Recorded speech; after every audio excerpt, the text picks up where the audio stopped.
भाई हैं, बंधु हैं, पति हैं आपको, लेकिन इन सबका परित्याग करके यहाँ आप आई हो, और क्यों? यहाँ बड़ा सुंदर महाराज उपदेश करते हैं भगवान श्याम सुंदर गोपियों का। कहते हैं अपना पति कैसा भी हो, कि दुशीलो दुर्भगो वृद्धो जड़ो रोग धनो पिबा पति स्थिरहातव्यो लोके सुभिर्पाद की। अपना पति महाराज कैसा भी हो, अपना पति रोगी हो, जड़ हो, मूर्ख हो, निर्धन हो, कैसा भी हो, लेकिन पत्नी का प्रथम कर्तव्य यही है अपने पति की सेवा करना। हाँ, जो नास्तिक पति होता है, जो भगवान को नहीं मानता है, उस पति की दूर से सेवा करनी चाहिए, लेकिन सेवा उसकी भी करनी चाहिए। ये पति व्रताओं का लक्षण भगवान ने बताया है। भगवान कहते हैं गोपियों, मैं तुम्हें दृष्टांत बताता हूँ पति व्रता स्त्रियों का। एक ब्राह्मण थे महाराज, एक ब्राह्मण थी, ब्राह्मण ब्राह्मणी एक नगर में निवास करते थे। वह ब्राह्मणी बड़ी पतिव्रता स्त्री थी। एक दिन क्या हुआ कि ब्राह्मण देव कहीं से पूजा करा के आए और अपनी स्त्री पत्नी के जंघा पर सिर रख करके सो गए। अब जैसे ही जंघा पर सिर रख करके सोए हैं, ब्राह्मण देव की निद्रा लग जाती है। तभी क्या देखते हैं कि उस ब्राह्मणी का जो बालक है, अबोध छोटा सा जो बालक है, वो खेलते खेलते खेलते खेलते अग्नि कुंड के पास पहुंचने लगा। अब इस पतिव्रता ब्राह्मणी ने विचार किया कि पति देव मेरे अभी ब्राह्मण कर्म करा के पूजा करा के आए हैं, थके हुए हैं, आकर जंघा पर सिर रखकर सो गए हैं। यदि मैं इनको जगाती हूँ तो इनकी नींद भंग होती है, तो मेरा पतिव्रत धर्म नष्ट होता है, और बालक को न बचाऊं तो बालक अग्नि में कूद करके भस्म हो जाता है। ये पतिव्रता महाराज बड़े धर्म संकट में पड़ गई। फिर उसने विचार किया कि पति का यदि कोई व्रत है, कोई धर्म है, कोई नियम है, तो क्या एक ही व्रत, एक ही धर्म, एक व्रत नेनमा।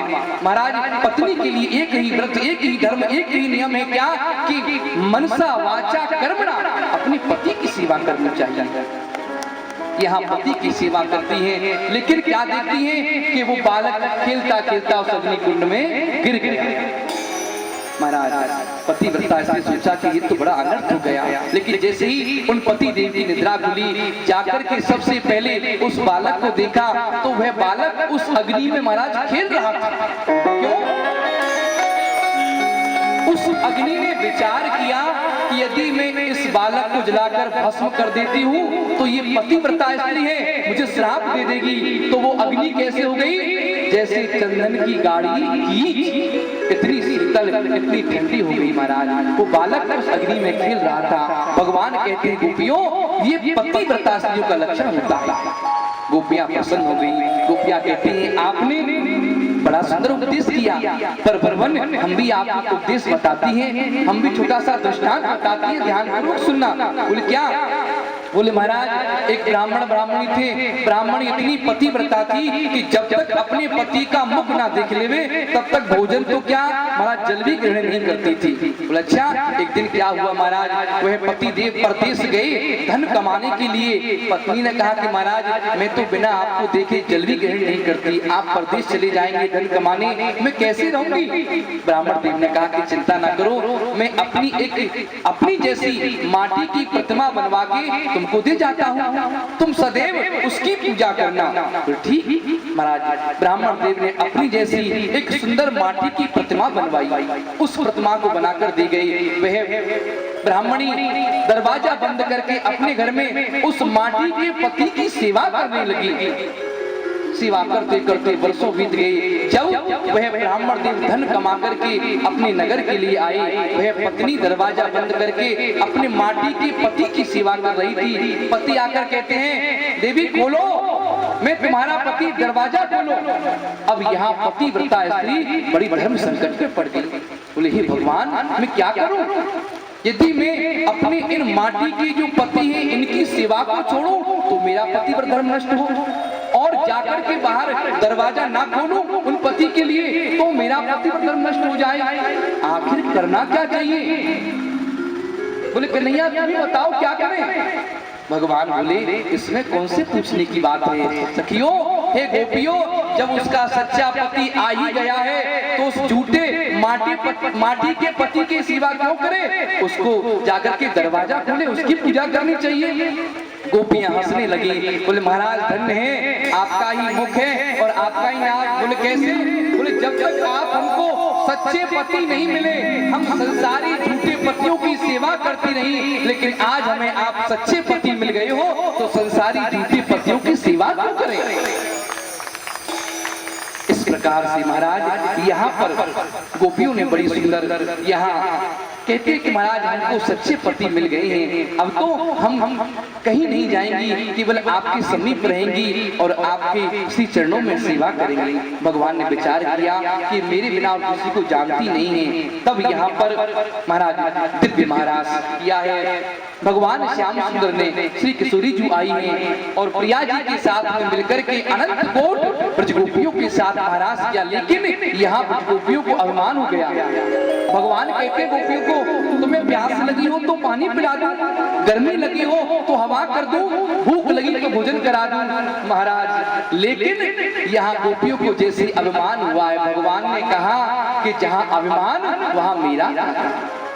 राधा जी से कहा कि चलो, छोड़ करके ब्रजगोपियों को अभिमान हो गया, ब्रजगोपियों को छोड़ करके महाराज और श्री किशोरी जी के साथ में भगवान आगे निकल गए, अंतर ध्यान हो गई। गोपियों ने देखा, बेहबल हो गई, बोले कहाँ गई हमारी कन्हैया, कहाँ गई, रोने लगी है, चारों ओर देखने लगी, कन्हैया कहाँ गई, सब स्थान पर ढूंढा लेकिन कन्हैया नहीं मिली। गोपियों ने सोचा क्यों ना हम कृष्ण का ही अनुकरण करें। कहते हैं कि कृष्ण का अनुकरण करने से महाराज कृष्ण की प्राप्ति हो जाती है, तो कृष्ण की लीलाओं का अनुकरण करने लगी। बोले महाराज क्या किया? सबसे पहले भगवान ने पूतना का वध किया, एक गोपी पूतना बन गई, यशोदा बन गई, यहाँ अनेक लीलाएं गोपियों ने की, फिर भी श्याम सुंदर नहीं मिली। इधर भगवान श्री किशोरी जी को लेकर जैसे आए हैं, यहाँ किशोरी जी को भी अभिमान हो गया। बोले हे कन्हैया मुझ पर चला नहीं जाता, अपने कंधे पर बिठा करके मुझे आगे ले चलो। भगवान ने कहा इनको भी अभिमान हो गया। भगवान उन्हें भी किशोरी जी को वहां छोड़ करके अंतर ध्यान हो गए। ढूंढती ढूंढती गोपियां आई हैं, श्री किशोरी जी को देखा, बोले आपको भी छोड़कर चले गए? बोले हाँ मुझे भी छोड़ करके चले गए। तब यहाँ कहा कि कहाँ कृष्ण को प्राप्त करना चाहिए? तो सभी ब्रजगोपियां कहती हैं कि महाराज जो वस्तु हमसे जहाँ होती है उसे वही ढूंढना चाहिए, वो वही मिल जाती है। बोले कन्हैया हमसे कहाँ पर अंतर ध्यान हुए? बोले यमुना किनारे, यमुना किनारे चलती हैं और वहां पर हम कन्हैया की स्तुति करती हैं, कन्हैया को प्राप्त करेंगे। यहाँ गोपियों ने मिलकर किशोरी जी को मध्य में बिठा करके बड़ा सुंदर गोपी गीत का पाठ किया है। वो बड़ा ही सुंदर महाराज हाँ प्रभावशाली अनुष्ठान है गोपी गीत का।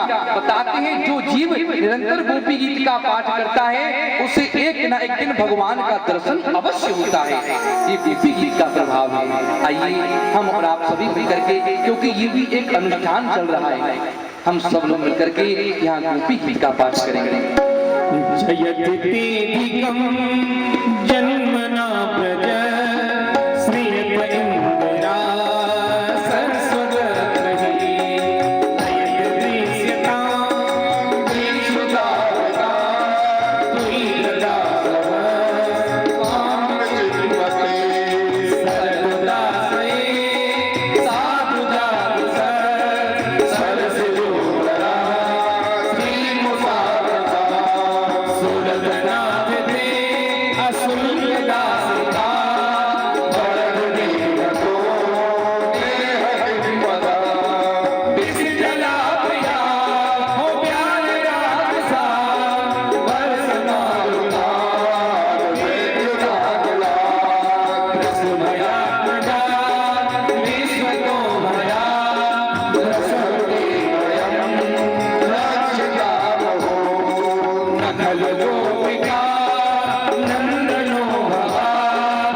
नमः जते रमण बने सुरत वरदनम सोविनाशनम स्वर्ग वेणुना सोचजुगम उदितरागी स्मारणम नृणाम पितर वीर्या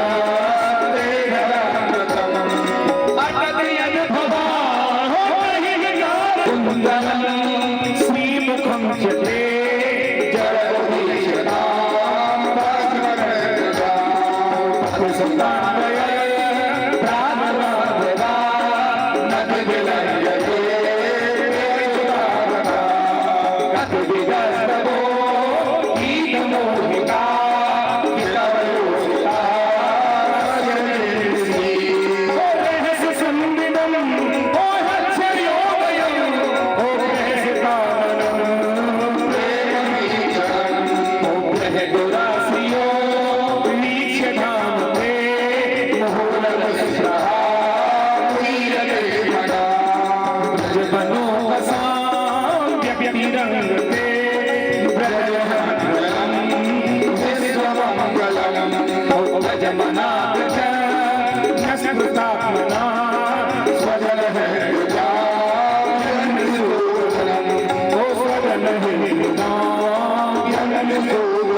इस प्रकार से महाराज यहाँ अनंत कोटि ब्रज गोपियों ने यहाँ श्री गोपी गीत का पाठ किया है। गोपी गीत का पाठ श्रवण करके तभी वहाँ भगवान श्याम सुंदर प्रकट हो गए हैं। जैसे ही ब्रज गोपियों ने श्याम सुंदर को देखा महाराज अपने हृदय से लगा लिया, कहा कि कन्हैया तुम बड़े निष्ठुर हो।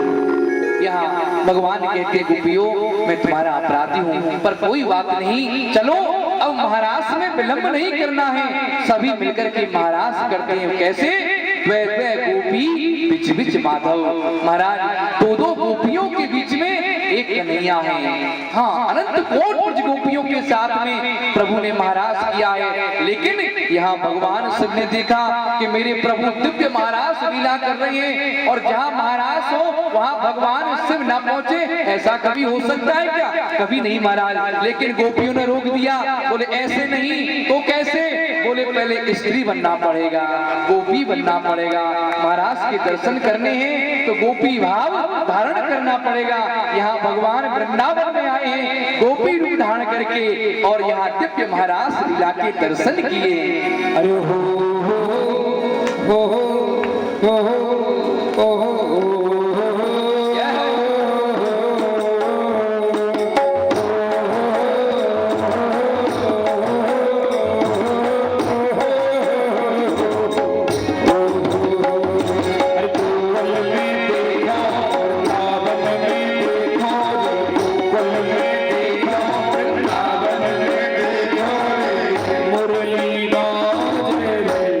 श्याम राज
सब नाचे रे श्याम संग राधा नाचे हो श्याम संग राधा नाचे हो श्याम संग राधा नाचे हो श्याम संग राधा नाचे।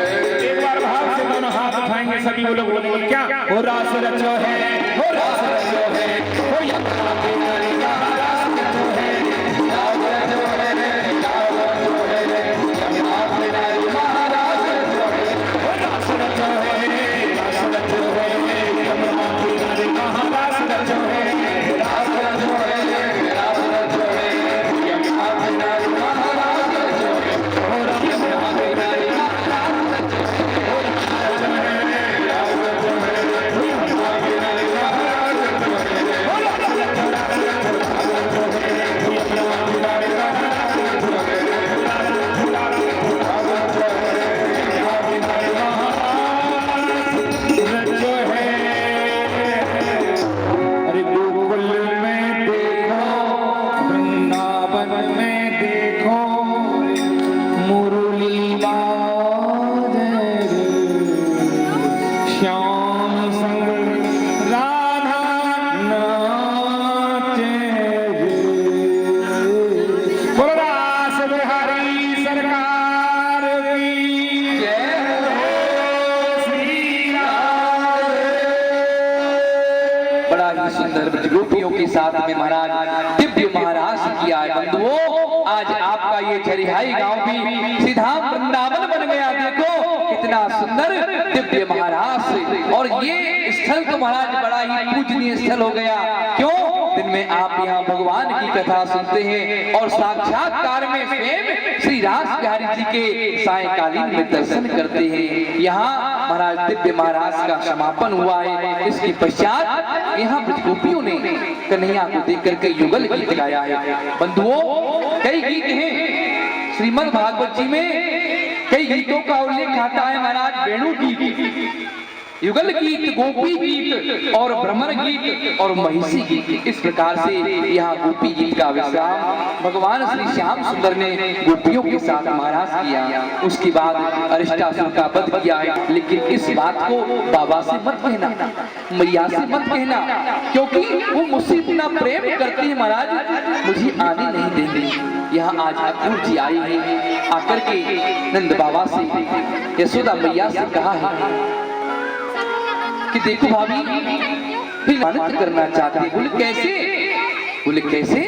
बोले महाराज अनेक राजेंद्र गणों को बुलाया, धनुष यज्ञ का मेला रचाया है। उस मेला को देखने के लिए कृष्ण बलराम को बुलाया।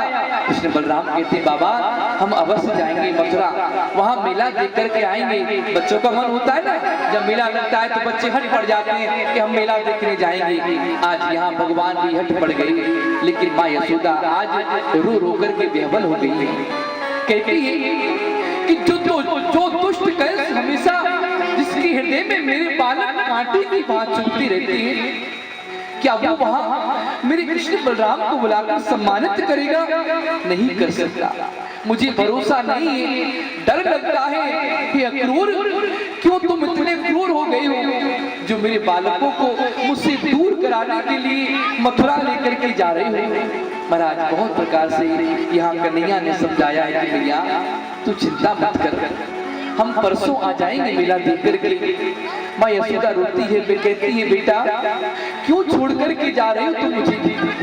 कौन सा अपराध हो गया जो मुझे छोड़कर जाते हो? भगवान कहते कि माँ कौन किसकी माँ, कौन किसका पिता, ये संसार तो स्वार्थ का है। कश्य माता पिता, कश्य भ्राता सहोदरा, कोई किसी की माता नहीं, कोई किसी का पिता नहीं। यहाँ तो महाराज अपने अपने कर्मानुसार स्वार्थ भोगने के लिए संसार में आकर के यहाँ से चले जाते हैं। आज भगवान ब्रजवासियों से विदाई दे रही है और अक्रूर जी की रथ में बैठ करके आज ब्रज को छोड़ करके कन्हैया मथुरा के लिए जा रहे हैं। ब्रजवासियों ने सुना है, ब्रज गोपियों ने सुना है, रो रही है, कह रही है अपने प्राणों को गवा देंगी लेकिन अपने प्राण वल्लभ को ब्रज से बाहर नहीं जाने देंगी। ब्रजवासियों से कहते हैं परसों में आ जाऊंगा। यहाँ सबसे विदा लेकर के कन्हैया मथुरा के लिए जाते हैं। हो जा रहे हो तो जा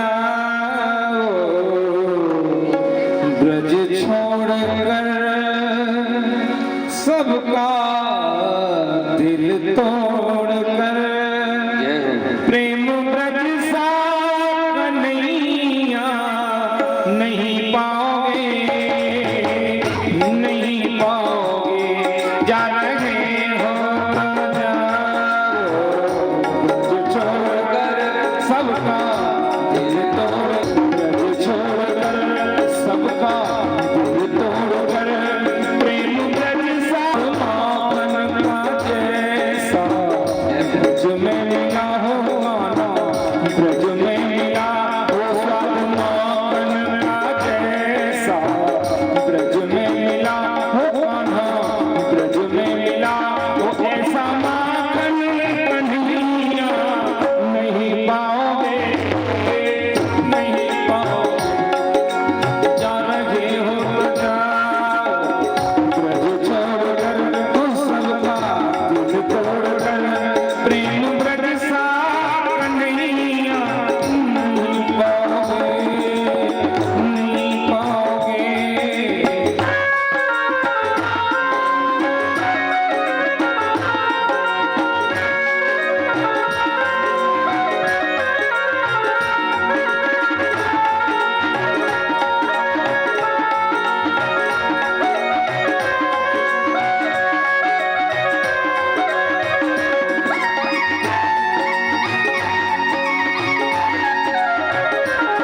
कितनी घोड़ी गगरिया पनघट पर चीर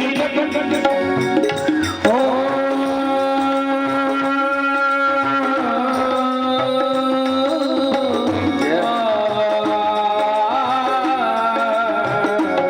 कितनी घोड़ी गगर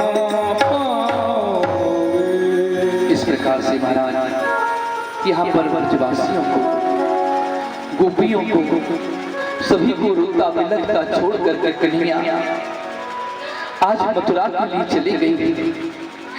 गोपियां कहती हैं कन्हैया कौन सा अपराध हुआ हमसे, क्या हम तुम्हारी शिकायत जाकर की मां यशोदा से करती थी, इस बात को लेकर आप हमको छोड़कर चली गई।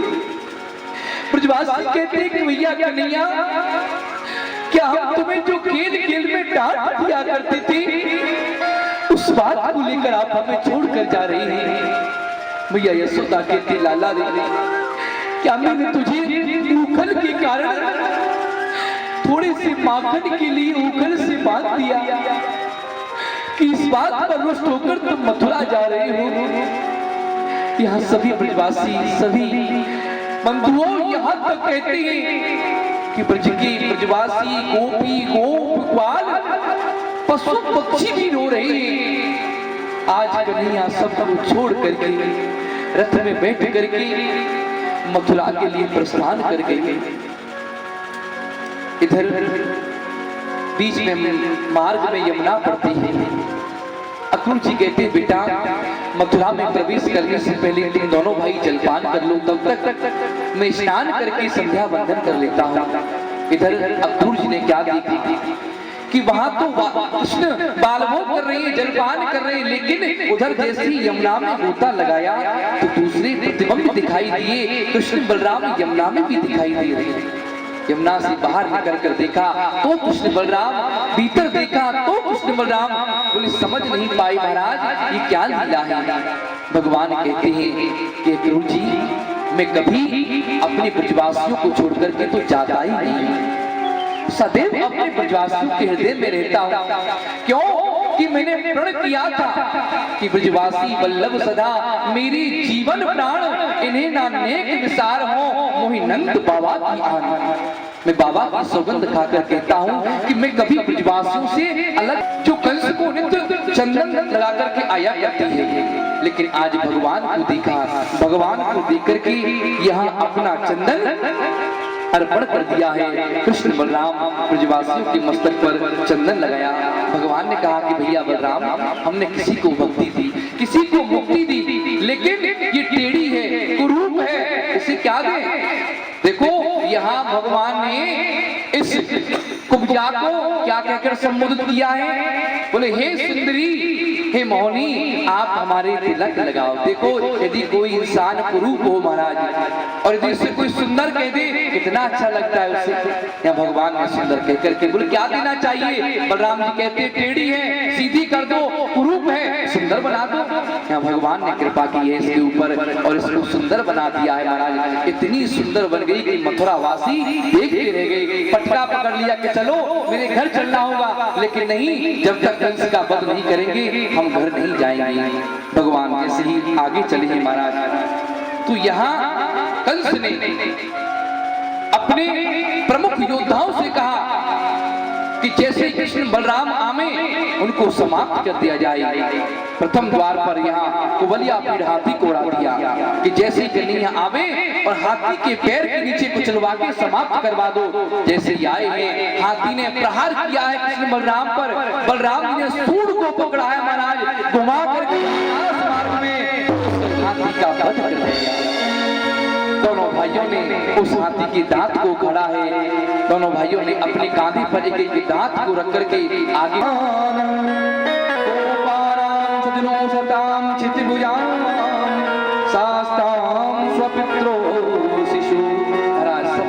अलग अलग रूपों में आज कन्हैया को देखा है। लेकिन जैसे ही कन्हैया ने देखा कि हमारे मामा कंस ऊपर सिंहासन पर बैठे हैं, दोनों कृष्ण बलराम गए हैं दौड़ करके चढ़ गए सिंहासन पर, कंस के बाल पकड़ लिए। कंस कहता है छोड़ो मुझे कष्ट होता है। बोले मामा जी आज पता चला तुम्हें कि कष्ट होता है? उस दिन तुमने हमारी माता देवी की जब केस पकड़ के रस्सी नीचे उतार दिया था तब मेरी माता को कष्ट नहीं हुआ। बोले कष्ट तुमको हो रहा है तो मेरी माँ को कितना कष्ट हुआ होगा, लेकिन आज मैं तुम्हें छोड़ नहीं सकता। महाराज कंस भयभीत हो जाता है। भगवान क्रोध में आकर के कृष्ण बलराम कंस के बालों को पकड़ते हैं और पकड़ करके राज सिंहासन से नीचे डालते हैं और ऊपर से कूद करके मुष्टिका का प्रहार कर देते हैं। यहाँ महाराज कंस का वध हो जाता है। बोलिए भक्त वत्सल भगवान की। यहाँ भगवान ने आज कंस का वध किया है, तो आज अधर्म को क्या करके धर्म की स्थापना भगवान ने की।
मैं जब माखन को देखता हूँ तो ब्रजगोपियों की याद मुझे सताती है।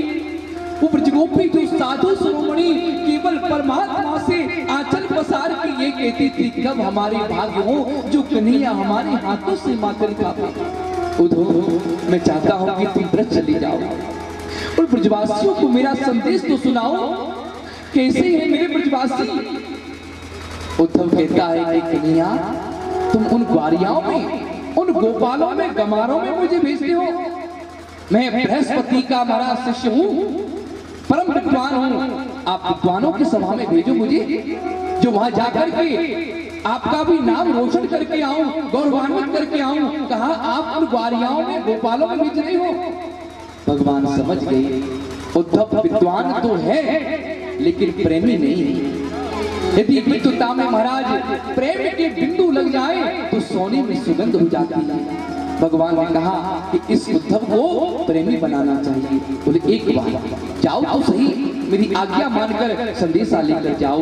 उद्धव कहता है कन्हैया जा तो रहा हूं लेकिन एक दिन से ज्यादा नहीं रुकूंगा। आपका पत्र का सूचना देकर के आपकी वहां से मैं चला आऊंगा। बोले आप जाओ तो सही, एक दिन में लौट करके आओ कि 6 महीने लग जाएं, ये तो समय ही बताएगा। महाराज यहाँ अपना रथ देकर के उद्धव जी को ब्रज के लिए भेजा।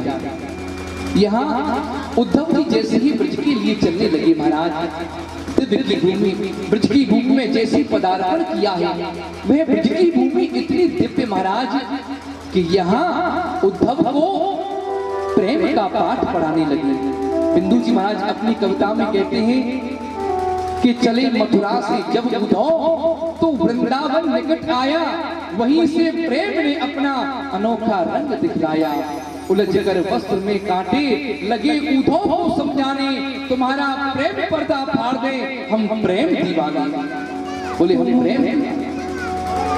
महाराज यहाँ जैसे ही आज ब्रजवासियों ने देखा कि बड़ी जोर से धूल उड़ रही है, एक रथ दिखाई दे रहा है। देखो ये ब्रजवासी प्रतिदिन जिस स्थान से कन्या छोड़ कर गई है वहीं बैठ जाते हैं। ब्रजवासी कहते हैं कि कन्या परसों की कह कर गया, परसों बीत गई, लेकिन जैसे धूल उड़ते देखा ब्रजवासी का, देखो देखो हमारा कन्हैया आ रहा है, हमारा कन्हैया आ रहा है। हमने कहा ना कि जिस प्रकार से हमको याद आती है कन्हैया को भी हमारी याद आती होगी। एक सखा महाराज मधुमंगल जो भगवान से बड़ा प्रेम करता कहता है आजाद सारे कन्हैया मैं बासो बात नहीं करूंगा। मुझे कह के गयो कि भैया मैं परसों आ जाऊंगा, परसों बीती गई, मैं सारे से बात नहीं करूंगा। जब तक कन्हैया आए कि मेरे पामन में आए कि क्षमा याचना नहीं मांगेगो, मैं वाकई क्षमा नहीं करूंगा। यहाँ ब्रजवासियों ने कहा कि भैया चल तो सही, अरे बाद में नाराज है जाइयो, कन्हैया आयो कन्हैया आती मिल तो ले। बोले नहीं। जैसे सब ब्रजवासी दौड़ करके जाने लगे, मधुमंगल ने विचार किया अजय रूठना मटकना तो बाद में चलता रहेगा, क्यों ना मैं सबसे पहले कन्हैया की जाके दर्शन तो करूं। जो ये कह रहा था कि मैं कन्हैया स्वयं आकर मुझे हृदय से लगाएगा, वो सबसे पहले दौड़ता दौड़ता रथ के पास में गया कन्हैया को देखने। लेकिन जैसे ब्रजवासियों ने देखा उस रथ में कन्हैया नहीं कोई और ही है। महाराज निराश हो गए ब्रजवासी, बोले बाहरी कन्हैया इतने वर्षों बाद आए, वो भी तुम नहीं किसी और को भेजा है। पूछा भैया कौन हो तुम? बोले मेरे कृष्ण का सखा उद्धव यहाँ उनकी पत्रिका लेकर के आया हूँ, तुम ब्रजवासियों को उपदेश देने के लिए। नंद बाबा मैया यशोदा का घर कहाँ? ब्रजवासी कहते हैं बाबा को घर जाना चाहो, मैया को घर जाना चाहो, उद्धव बतावे की आवश्यकता नहीं है। ये जो जल आते हुए देख रहे हो ना, इस सामने से जो जल आ रहे हो ये कोई झरना नहीं, कोई नदी नहीं, ये कोई नाली नहीं है, ये मैया यशोदा की आंसू की धारा है। बतावे की आवश्यकता नहीं, या जल के सहारे सहारे तुम बाबा की महल तक पहुंच जाओ। उद्धव का महाराज माथा ही खिसक गया। बोले धन्य है कि ब्रजवासी अरे इतना प्रेम करते हैं, अपने शरीर की सुध बुध नहीं। जिन ब्रजवासियों को कन्हैया से इतना आगाध प्रेम, इतने वर्ष हो गए कन्हैया को जाए हुए, लेकिन इतना प्रेम करती है। जैसे उद्धव नंद भवन में आई महाराज, क्या दृश्य देखती है। मैया यशोदा एक बालक को झुला रही है, कहती है कि मेरो लाला कन्हैया अभी तो सोयो। ऋषगन मगन मगन मेरे लाल को आजारी निदिया, शगन मगन मेरे लाल को आजारी निदिया। चंचल मोहन लाल के नयन बीच समा, चंचल मोहन लाल के नयन बीच समा। अरे जब तक पूजा पाठ सो विघ्ना दियो मोहि लाल, जप तप पूजा पाठ सो विघ्ना दियो मोहि लाल। हाँ सो जा कन्हैया लाडले, यशोदा बजावे ताल। हाँ कैसे सुलाऊं लाल को, कैसे सुलाऊं लाल को, धीरे धीरे लोरी गा, छगन मगन मेरे लाल को, आजा री दिया, आजा री दिया, आजा री दिया। इस प्रकार से मैया यशोदा कन्हैया को लोरी गा कर महाराज पालने में सुला रही है। उद्धव ने कहा कि मैया अरे धीरे बोल, मेरो कन्हैया सो रहे हैं।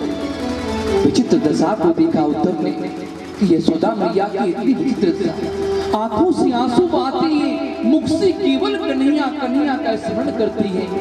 कहती है उद्धव मैंने बड़ो अपराध कियो, जो मैंने कन्हैया को कितनो सतायो, एक थोड़े से माखन के पीछे मैंने कन्हैया को ऊपर सुपा दिया, तभी तो मेरो कन्हैया मुझ को छोड़ के चलो गए। यहाँ अनेक प्रकार से उद्धव जी माँ यशोदा को समझाते हैं, नंद बाबा को समझाते हैं। बंधुओं ये उद्धव संवाद रूपी संवाद बड़ा बृहद संवाद है श्रीमद् भागवत जी के।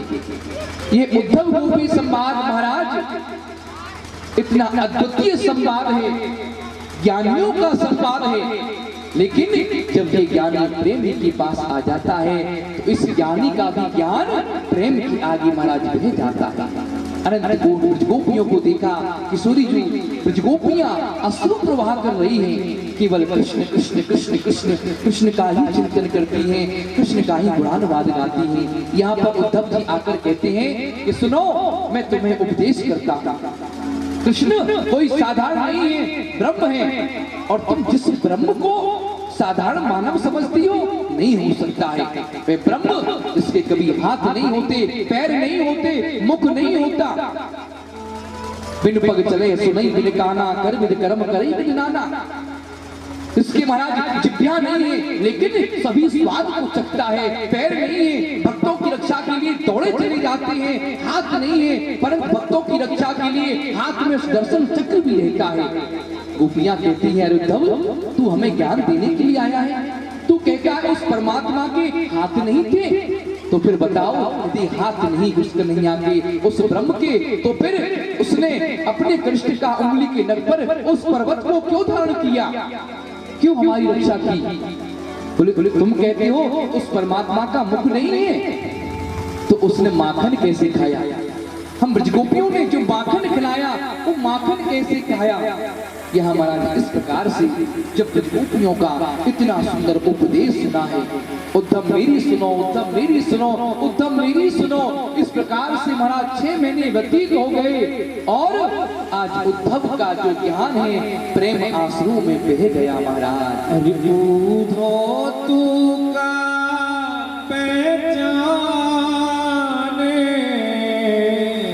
अरे बूढ़ो तू कहाँ पहचाने, या के कांटों लगे वही जाने, पहचाने बूढ़ो तू कहाँ पहचाने, या के कांटों लगे वही जाने, जब कांटों लगे वही जाने। उदया ब्रजभूमि में नहीं और पूछो, अरे ये कथरिया ज्ञान की चले जाओ, मन मेरी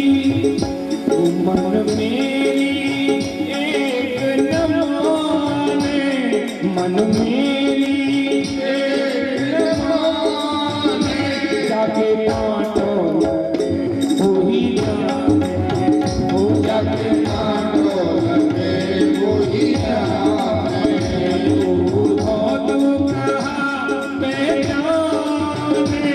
जाके कांटों लगे वही जाने, जाके कांटों लगे वही जाने।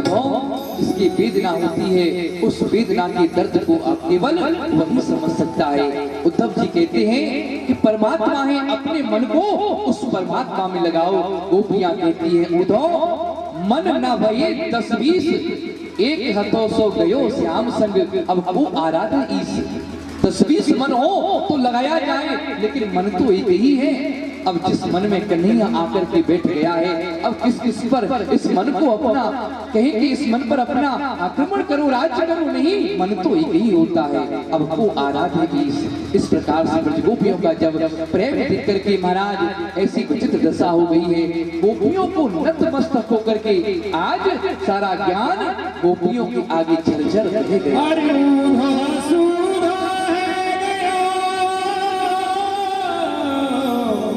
सुन गोपिन के बोल और ज्ञान बजाई डुमडुमी और प्रेम बजायो ढोल। ये तो प्रेम की बात है उद्धव, ओ बंदी तेरे बस की नहीं है। ये तो प्रेम की बात है उद्धव, बंदी तेरे बस की नहीं है।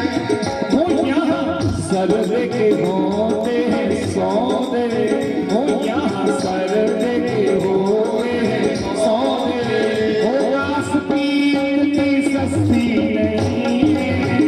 यहाँ सर्वे के होते हैं सौदे, वो आस पीर की सस्ती नहीं है।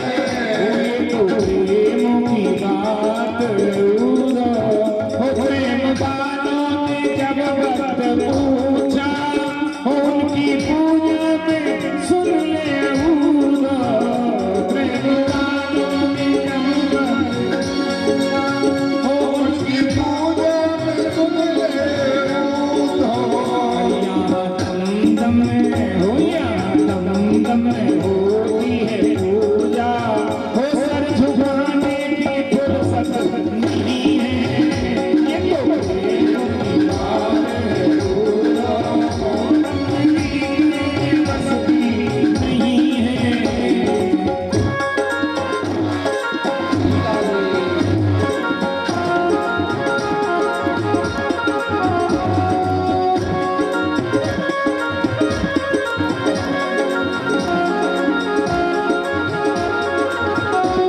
जो असल में है मस्ती में डूबे, उन्हें क्या परवाह जिंदगी की। जो असल में है मस्ती में डूबे, उन्हें क्या परवाह जिंदगी की। जो असल में है मस्ती में डूबे, उन्हें क्या परवाह जिंदगी की। जो उतरती है, जो उतरती है चढ़ती है मस्ती, जो उतरती है चढ़ती है मस्ती, वो हकीकत में मस्ती नहीं है। वो हकीकत में मस्ती नहीं है। ये तो प्रेम की बात है उद्धव, वो बंदी तेरे बस की नहीं है। प्रेम की बात है उद्धव, वो जिनकी नजरों में मोहन समाए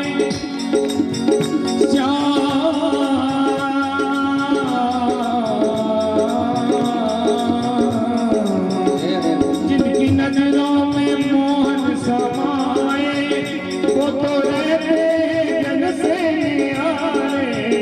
जिनकी नजरों में है श्याम प्यारे, वो तो रहते हैं जग से न्यारे। जिसकी नजरों में मोहन समाए, वो नजर फिर फिसलती नहीं।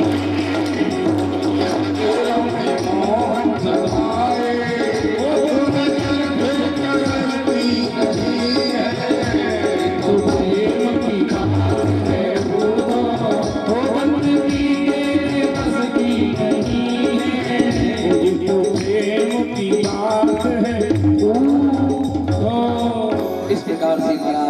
यहाँ पर उद्धव जी का ज्ञान बह गया गोपियों के प्रेम के आगे। आई है मथुरा में और आकर के कन्हैया को प्रणाम किया। कन्हैया कहते हैं क्यों उद्धव, तुम तो एक दिन में लौटने वाले थे, 6 महीने व्यतीत हो गए, बोलो मांगो तुम्हें क्या चाहिए। आज महाराज उद्धव जी कहते भगवान मैं और कुछ नहीं चाहता हूँ, आप देना चाहते हैं। आसाम हो चरण रेणु श्याम श्याम वृंदावनी किलमिकुलमलतौषधीना याद्वस्ति स्वजन मारे प्रथम चहित्वा भेजुर्मुकुंद पदवी श्रुति भ्रमरज्ञान। नाथ आप मुझे देना चाहते हैं तो बस यही चाहता हूँ कि ब्रज की कोई लता पता बना दो, ब्रज की धूली बना दो, ब्रज के जीव जंतु बना दो, केवल ब्रज का बना दो भगवान। आपकी ब्रजभूमि धन्य है, नहीं ब्रह्म सो काम हमें तिन कहूँ, बैकुंठ की राह न जावनी है, ब्रज की रज में रज है के मिलूं, ये प्रीति की रीत निभावनी है। बन बल्लभ गाय चरायो करूं, सुनू ग्वालिन की कुहरावनी है, नद नंदन तेरी तेरी पैगिस इन कर्म की रेख मिटावनी। बस कन्हैया यही चाहते इस प्रकार भगवान ने अवचल वृत्ति प्रदान की उद्धव जी महाराज को। अब यहाँ महाराज अस्थि प्राप्ति ने जाकर के जरासंध से शिकायत की है। जरासंध ने आक्रमण किया है, 17 बार आक्रमण किया लेकिन विजय प्राप्त नहीं हुई। तब ब्राह्मणों से कहा कि अनुष्ठान करो, मैं इतना धन दूंगा तुम्हें यदि कन्हैया पर विजय प्राप्त हुई कि तुम्हें कहीं धन मांगने की आवश्यकता नहीं होगी। महाराज यहाँ पर ब्राह्मण अनुष्ठान कर बैठे हैं। 18वीं बार जरासंध युद्ध के लिए गया, भगवान जरासंध से कूदकर सीधे समुद्र में गए हैं। रातों रात से द्वारकापुरी का निर्माण हुआ है। बोले द्वारकानाथ भगवान की जय हो। महाराज अब यहाँ से भगवान की द्वारका की लीला प्रारंभ होती है। रेवती की जो पुत्री रेवती है महाराज, इससे कन्हैया की जो बड़ी भैया बलराम है इनका विवाह संपन्न हुआ है। लेकिन यहाँ भगवान बलराम का विवाह तो हो गया। नारद जी ने विचार किया क्यों ना कन्हैया का विवाह होना चाहिए। क्यों कि मैं जब ब्रह्मलोक जाता हूँ तो माता ब्रह्माणी वामांग में बड़ी सुंदर दर्शन होते हैं, शिवलोक जाता हूँ कैलाश पर तो वामांग में माँ पार्वती बड़ी सुंदर दर्शन होते हैं। लेकिन मैं जब जब द्वारिका जाता हूँ महाराज तो ठन ठन पाल मदन गोपाल, ना कोई अगल में है ना कोई बगल में है। महाराज द्वारका नाथ तो अकेले बैठे रहते हैं। देखो इनके माता पिता को तो चिंता है नहीं, लेकिन ये शुभ कार्य मुझे कराना चाहिए। बोले कहाँ? बोले महाराज स्वयं लक्ष्मी स्वरूपा रुक्मणी जी जो विदर्भ देश की राजा हैं, कुंडलपुर वाले महाराज विश्वक, उनकी यहाँ रुक्मणी रूप में बनकर के आई है लक्ष्मी जी स्वयं। यहाँ आज नारद जी रुक्मणी का विवाह भगवान द्वारका नाथ के साथ कराना चाहते हैं। तो कैसे? राजा सीद भीष्म को नाम विदर्भाधिपति महान तस्य पंचा भवन पुत्रा कन्यका च वरानना। महाराज यहाँ भीष्म जी के 5 पुत्र और एक पुत्री हुई है। 5 पुत्रों का नाम है महाराज रुक्मी, रुक्मरथ, रुक्मबाहु, रुक्मेश और रुक्माली। इनकी जो पुत्री है इनका नाम है रुक्मणी। आज जैसे ही नारद जी पधारे हैं, राजा भीष्मक ने कहा कि महाराज मेरी पुत्री का भाग लेकर के बताओ, मेरी पुत्री को कैसा घर वर मिलेगा। देखो प्रत्येक पिता की यही चिंता होती है, जब जिस पिता की पुत्री विवाह के योग्य हो जाए, सुयोग्य हो जाए, विवाह के योग हो तो प्रत्येक पिता ही चाहता है कि न जाने कैसा घर मिलेगा, वर मिलेगा, हमारी कन्या जाएगी सुख में रहेगी दुख में रहेगी। संत से पूछते हैं महाराज बताओ, तो यहाँ कहते हैं आपकी पुत्री के महाराज रोम रोम में सुख लगा है। बोले कौन वर्ण करेंगे? स्वयं द्वारका के नाथ द्वारका नाथ के साथ इनका वर्ण होगा महाराज। यहाँ पर उनका पुत्र जो रुक्मी है भगवान से बड़ा विरोध मानता है। शिशुपाल गलत वक्त ऐसे दुष्टों के साथ बैठता है, जैसा रंग करोगे वैसा ही तो संग मिलेगा। इनका जो पुत्र रुक्मी है वो दुष्टों का संग करता है, इसकी बुद्धि भी दुष्टों जैसी है। वो नहीं, रुक्मणी का विवाह होगा तो केवल शिशुपाल के साथ होगा। लेकिन यहाँ महाराज रुक्मणी जी किससे प्रेम करती है? भगवान द्वारका नाथ से। एक बार जब संत पधारे इनकी नगर में तो संतों की बाड़ी से भगवान के रूप का दर्शन किया है। बोले कैसे? बोले सत्वा गुणान भवन सुंदर सणवतांति निर्वश्य कर्ण गवरेयतीर्गतापम रूपम दशां दशतां किलितातिलाभम त्वय्यैचताविशदे चितिमात्रपम्ने। बोले कैसे भगवान सत्वाग्रान भवन, बोले ऐसे सुंदर भगवान महाराज संतों की वाणी से केवल सुना है, सुनकर के भगवान के रूप पर मोहित हो गई हैं और कहा अपना विवाह द्वारका नाथ से कराना चाहती हूँ। तभी एक पंडित जी को बुलाया और जाकर के कहा कि जाओ पत्रिका लेकर के द्वारका नाथ के समीप में कहो कि बारात सहित कुंडनपुर में आवे। यहाँ ब्राह्मण देव आई है और भगवान को कुमकुम पत्रिका दी है, लेकिन भगवान जैसे ही आज विवाह करने के लिए चलते हैं तभी यहाँ बलराम जी ने देखा कि कहा कि ये कुंडनपुर जा रहे हैं। अरे बोले सेना को लेकर के चलो। पीछे से बलराम जी भी सेना को लेकर के गए हैं। आज रुक्मिणी जी माँ का पूजन करने जा रही है, गौरी माँ का पूजन करने। इतनी सुरक्षा की रुक्मिणी ने कि यहाँ कोई परिंदा भी पर न मार सके। महाराज रुक्मिणी के साथ में अनेकों दास दासियां सैनिक जा रहे हैं गौरी माँ का पूजन करने। बंधुओं यहाँ रुक्मिणी जी पूजन तो गौरी माँ का कर रही हैं, लेकिन उस गौरी माँ की प्रतिमा में डल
अभी रुक्मिणी जी को भगा के ले लेना, लौट के आएंगे विवाह होगा तो भाव से दोनों हाथ उठा के ताली बजाएंगे और क्या बोलेंगे बड़े भाव से, वो मैं तो बाकी की बाकी गई और बाका बन गया मेरा, वो मैं तो बाकी की बाकी गई और बाका बन गया मेरा, वो मैं तो बाकी की बाकी बन गई और बाका बन गया मेरा, वो मैं तो बाकी की बाकी बन गई और बाका बन गया मेरा।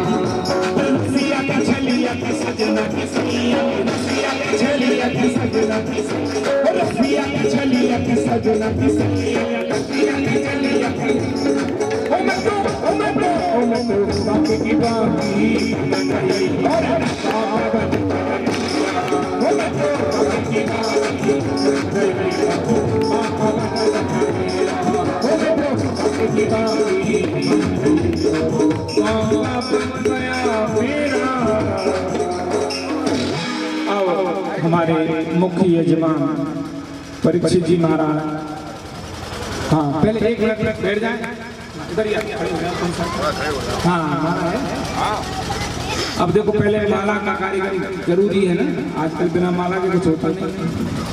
तो हाँ विवाह तो जैसे जो वैदिक विवाह है वो तो बाद में होता है, पहले तो ये पाणी ग्रहण संस्कार जो गंधर्व रीति से है ना, इसको होना चाहिए।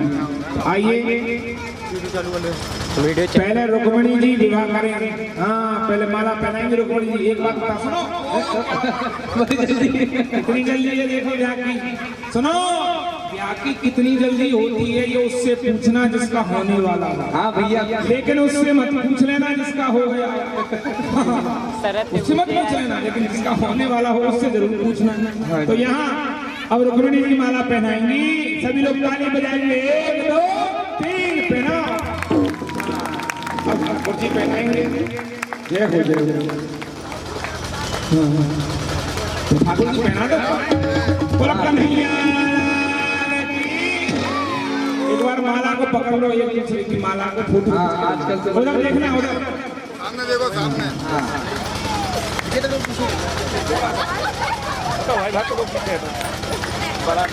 बोलो कन्हैया की जय हो।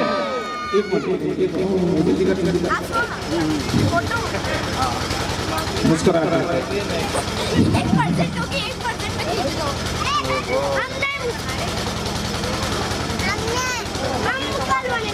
चलो बैठ बैठ। अब यहाँ हमारे यजमान जी सपत्नी पहले कन्यादान करेंगे, और जो भी कन्यादान की सामग्री है आप लोग यहाँ लेकर के कन्यादान करेंगे। और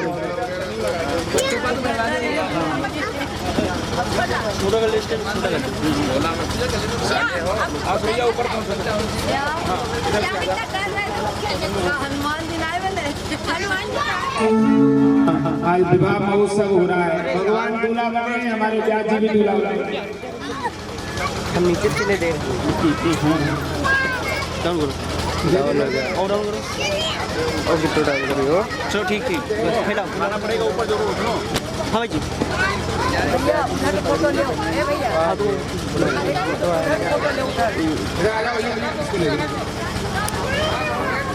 इधर दो भैया, ऊपर देखो, ऊपर ऊपर रुक जा भैया।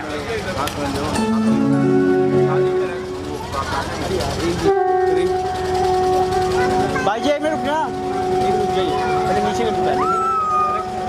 चलो चलो रेडी करते हैं यार।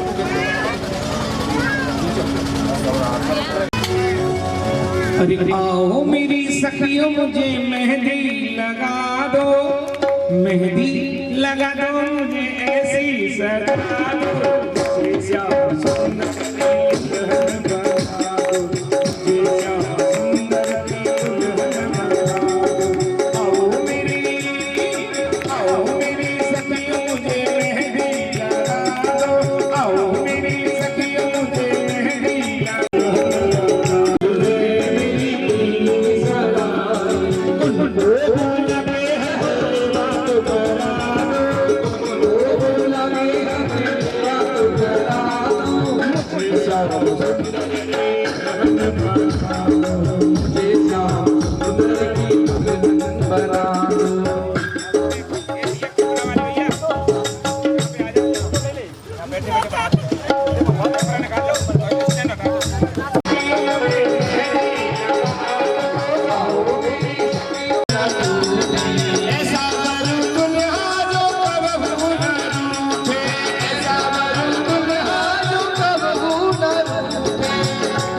सुहाग की दिया